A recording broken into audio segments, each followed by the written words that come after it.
जिस प्रकार से लगातार हम देख रहे हैं एक के बाद एक जो देश इतिहास बना रहा है दुनिया के अंदर, उसके बारे में मुझे कहना नहीं, क्योंकि आज दुनिया की पहचान भी हमारे मुल्क का जो मान सम्मान है वो कहाँ से कहाँ पहुँच गया। कहाँ तो हम गुलामी की जंजीरों में झगड़े हुए थे, जिसकी कहानी हम यहाँ बैठ के कर रहे हैं, और कहाँ पर आज देश कहाँ पहुँचा है। प्रधानमंत्री मोदी जी जाते हैं दुनिया के मुल्कों में तो कितना सम्मान मिलता है इनको। क्यों मिलता है? क्योंकि नरेंद्र मोदी जी उस देश के प्रधानमंत्री हैं। नरेंद्र मोदी जी उस देश के प्रधानमंत्री हैं जो हमारे मुल्क में आए हैं, जो गांधी का देश है, जहां लोकतंत्र की जड़ें मजबूत है, गहरी है। 70 साल के बाद नहीं वहां लोकतंत्र जिंदा रहा है। ये दुनिया को एहसास होता है तो उनको गर्व होता है कि उन देश का प्रधानमंत्री मोदी जी हमारे मुल्क में आ रहे हैं। तो आप सोच सकते हो कि किस प्रकार से ये देश आगे बढ़ा है। और क्या बांसवाड़े की बात करें तो मामा बालेश्वर जी का नाम अभी ले रहे थे मोदी जी। इनको ज्ञान है कि मामा बालेश्वर का क्या योगदान था गोविंद गुरु के बाद में, किस प्रकार से उन्होंने लगातार जागृति का काम किया, लोगों को जगाने का काम किया।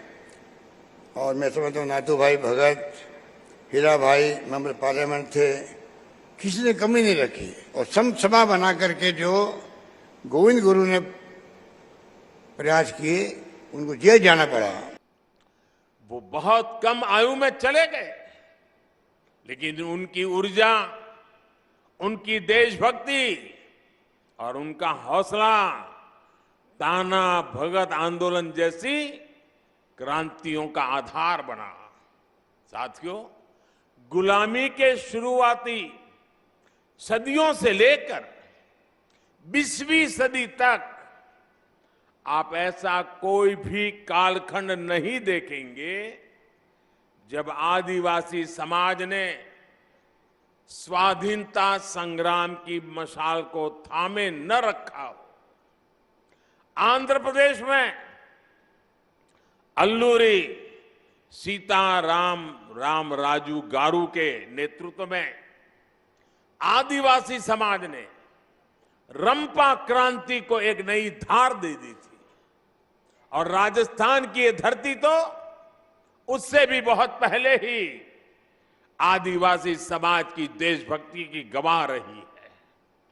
इसी धरती पर हमारे आदिवासी भाई बहन महाराणा प्रताप के साथ उनकी ताकत बनकर के खड़े हुए थे। साथियों, हम आदिवासी समाज के बलिदानों के ऋणी हैं, हम उनके योगदान के ऋणी हैं।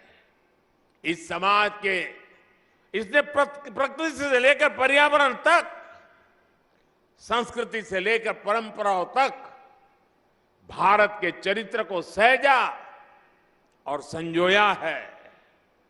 आज समय है कि देश इस ऋण के लिए, इस योगदान के लिए आदिवासी समाज की सेवा कर उनका धन्यवाद करे।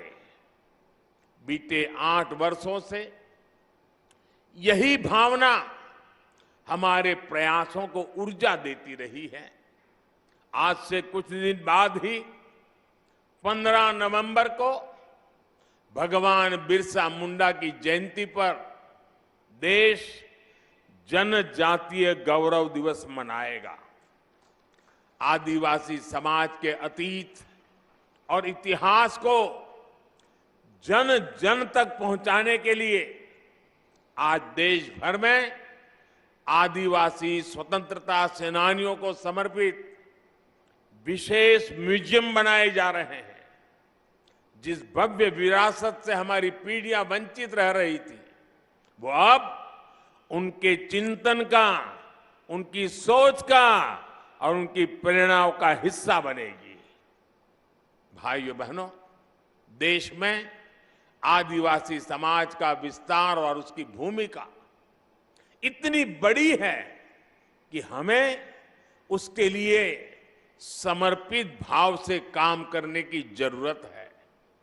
राजस्थान और गुजरात से लेकर पूर्वोत्तर और ओडिशा तक विविधता से भरे आदिवासी समाज की सेवा के लिए आज देश स्पष्ट नीतियों के साथ काम कर रहा है। वनबंधु कल्याण योजना के जरिए आज जनजातीय आबादी को पानी, बिजली, शिक्षा, स्वास्थ्य और रोजगार के अवसरों से जोड़ा जा रहा है। आज देश में वन क्षेत्र भी बढ़ रहे हैं, वन संपदा भी सुरक्षित की जा रही है और साथ ही आदिवासी क्षेत्र डिजिटल इंडिया से भी जुड़ रहे हैं। पारंपरिक कौशल के साथ साथ आदिवासी युवाओं को आधुनिक शिक्षा के भी अवसर मिले, इसके लिए एकलव्य आदिवासी विद्यालय भी खोले जा रहे हैं। यहां इस कार्यक्रम के बाद मैं जामुगोड़ा जा रहा हूं, जहां गोविंद गुरुजी के नाम पर बनी यूनिवर्सिटी के भव्य प्रशासनिक कैंपस का लोकार्पण करूंगा। साथियों, आज आपके बीच आया हूं तो एक और बात भी मेरा बताने का मन करता है। आपने देखा होगा, कल शाम ही मुझे अहमदाबाद से उदयपुर ब्रॉडगेज लाइन पर चलने वाली ट्रेन को हरी झंडी दिखाने का अवसर मिला है। 300 किलोमीटर लंबी इस रेल लाइन का ब्रॉडगेज में बदलना राजस्थान के हमारे भाई और बहनों के लिए भी बहुत महत्वपूर्ण है। इस परिवर्तन से राजस्थान के अनेक आदिवासी क्षेत्र गुजरात के आदिवासी क्षेत्रों से जुड़ जाएंगे। इस नई रेल लाइन से राजस्थान के टूरिज्म को भी बड़ा लाभ होगा, यहां के औद्योगिक विकास में भी मदद मिलेगी। इससे युवाओं को रोजगार की भी नई संभावनाएं बढ़ेगी। साथियों, अभी यहां मानगढ़ धाम के संपूर्ण विकास की चर्चा भी हुई है। मानगढ़ धाम के भव्य विस्तार की प्रबल इच्छा हम सभी में है। इसके लिए राजस्थान, गुजरात, मध्य प्रदेश और महाराष्ट्र को मिलकर काम करने की आवश्यकता है। मेरे यहां चारों राज्य और सरकारों से आग्रह है कि इस दिशा में विस्तृत चर्चा करें, एक रोड मैप तैयार करें, ताकि गोविंद गुरु जी का स्मृति स्थल भी पूरे विश्व में अपनी पहचान बनाए। मुझे विश्वास है मानगढ़ धाम का विकास इस क्षेत्र को नई पीढ़ी के लिए प्रेरणा का एक जागृत स्थल बनाएगा।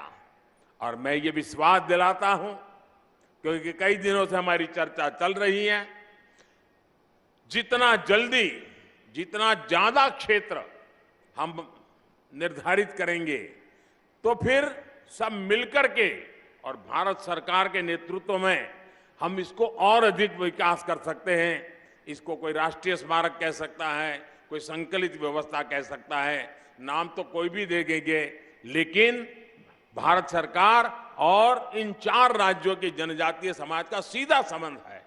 इन चारों राज्यों ने और भारत सरकार ने मिलकर के इसको और नई ऊंचाइयों पर ले जाना है। उस दिशा में भारत सरकार पूरी तरह कमिटेड है। मैं फिर एक बार आप सबको बहुत बहुत शुभकामनाएं देता हूं। गोविंद गुरु के श्री चरणों में प्रणाम करता हूं। उनकी धुनी से मिली हुई प्रेरणा से आदिवासी समाज के कल्याण का संकल्प लेकर के हम सभी निकले, यही मेरी आप सबसे प्रार्थना है। बहुत बहुत धन्यवाद।